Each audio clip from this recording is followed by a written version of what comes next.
what did we get this time?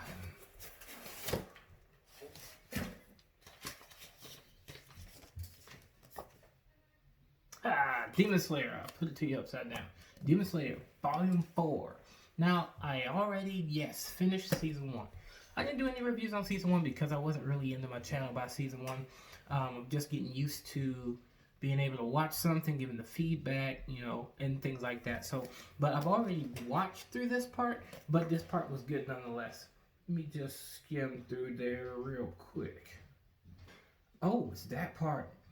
It's the spider arc when before he finally beats the boss. This is when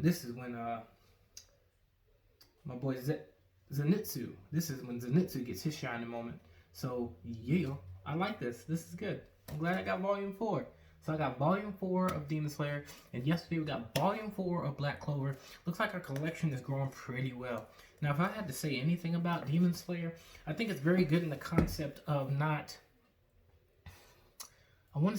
coddling demons, knowing that you have to do what you have to do against the demons, even if you feel bad for them. The reason I say that is because a lot of at least when I was coming up and they were introducing demons into different anime stories, different manga stories, different comic book stories, is showing that there is a softer side to them and actually being sympathetic with them and being merciful. But at the end of the day, in this series, you notice that they make sure to specify between the difference between ones you should have mercy on and ones you shouldn't. And in this case, if they haven't had human blood, don't kill them. That's why he hasn't killed his sister, Nezuko, which everyone freaks out about because of her freaking run. Everyone loves it. I don't know where they get that passion from, but they love it. But him, he knows I won't kill my sister because she hasn't partaken of a human, but I'll take that responsibility if it happens.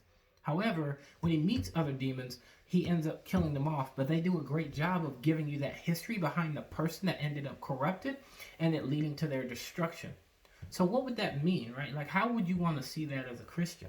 Me as a Christian, when I think about the impact of sin, it's like, man, everybody sins. I'm sorry I sinned. I'm sorry you sinned. That's a tragic thing. But that doesn't mean that we should be sorrowful to where we just allow sin to slide. Should we sin that grace may abound, say the word of God? And Paul said in that moment, he said, God forbid. So we don't just allow bad people or bad character or bad behavior to just continue without addressing it in some way, even if the person was brought or influenced to become the evil that he had become, or to do the evil that he began to practice. We just don't let that slide. That has to be addressed. There has to be that other form of judgment, which is known as discernment. You want to say people don't judge you, but do you know what you mean when you say don't judge? When we're looking at Demon Slayer, you got to bring that discernment to know, okay, is things are really going to change with this person if I just let it go? Or do I need to deal with it, address it, bring some advice, some guidance to help this person through this thing so that they're not doing it anymore? Like, be real with them. That's what makes a true friend. A true friend isn't someone that sits back and lets you practice, falter, and do whatever it is that you want to do. We call you out on your stuff, and we encourage you to do something different. And that's what Demon Slayer is doing with these demons.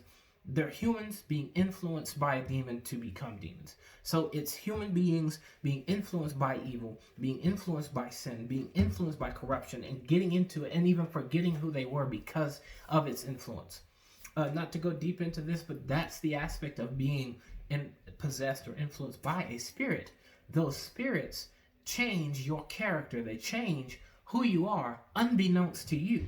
So the thing about when these demons are killed in here, they have that flashback of, this is who I was before I was even corrupted. This is what I loved. This is what I wanted to be. This is what I lived for. Why did I even let this happen to me? And the thing about being a Christian is we're fighting to not only keep ourselves from getting to a place where we forget who we were supposed to be in the first place, but we're working towards becoming that person. So we do the same thing for anyone that doesn't know Christ, that, hey, Christ has a plan for you. He sees you want to be something better. Don't allow yourself to get lost and forget who you are, but come join up with Christ, who's going to work with you to become who you're called to be. And that's the power of this series. That's the power of what a child of God, a Christian, can see from watching this series. I know I've been keeping these videos simple. They're not going to last long. I know you guys are probably liking that with my normal 30 minutes. But thank you guys. Y'all have a blessing. Good night.